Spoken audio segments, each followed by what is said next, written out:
All right. Hey, welcome back. Great to have you all join us today for our final episode on Romans chapter 12. Man, we've been working through Romans chapter 12 for quite some time now. My name is Bro, and it's been so good for me to journey through these verses again for like the 100th time in my life. I talked before about how those football officials go to the replay monitor to review the previous play. This chapter has become kind of like that for me. It's like going to the monitor with God, asking God, what do you see in my life? Is my life matching up with these verses that I see? I mean, God, after further review, how am I doing? And maybe this can kind of become the same for you.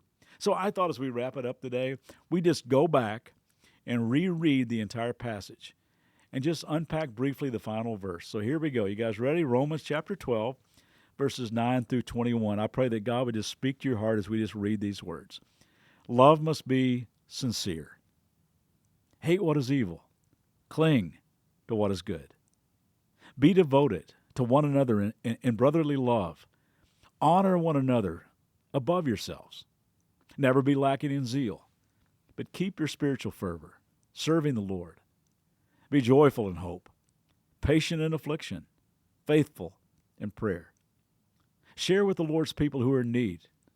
Practice hospitality. Bless those who persecute you. Bless and do not curse. Rejoice with those who rejoice, and mourn with those who mourn. Live in harmony with one another. Do not be proud, but be willing to associate with people of low position. Do not be conceited. Do not repay anyone evil for evil. Be careful to do what is right in the eyes of everyone, if it is possible, as far as it depends on you. Live at peace with everyone. Don't take revenge, my dear friends, but leave room for God's wrath. For it's written, it's mine to avenge. I'll repay, says the Lord. On the contrary, if your enemy is hungry, feed him. If he's thirsty, give him something to drink. In doing this, you will heap burning coals on his head. And now our last verse. He wraps it up by saying, do not be overcome by evil, but overcome evil with good. I love how that last verse is about walking through this world, intentionally choosing goodness. Playing and watching sports all my life, I've heard so many coaches and analysts say, you know what, defense wins championships.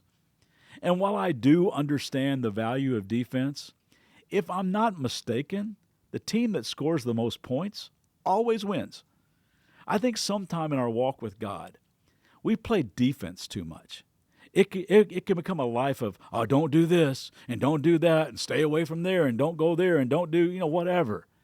I hope that you can see that this whole passage has been about you and me going on offense to make a positive difference by being a person who doesn't just like fight off the attacks of Satan, the enemy of our soul, but we actually take ground by intentionally playing offense, by doing some proactive things that strengthen our soul and our relationships.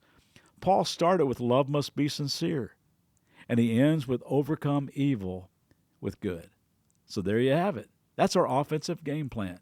Romans chapter 12, verse 9 through 21 is for people who are built different, who love and honor and invite and include and forgive and react in unexpected ways.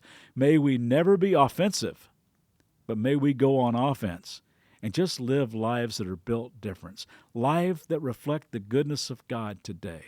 As always, thanks for joining us. See you back with something new next time.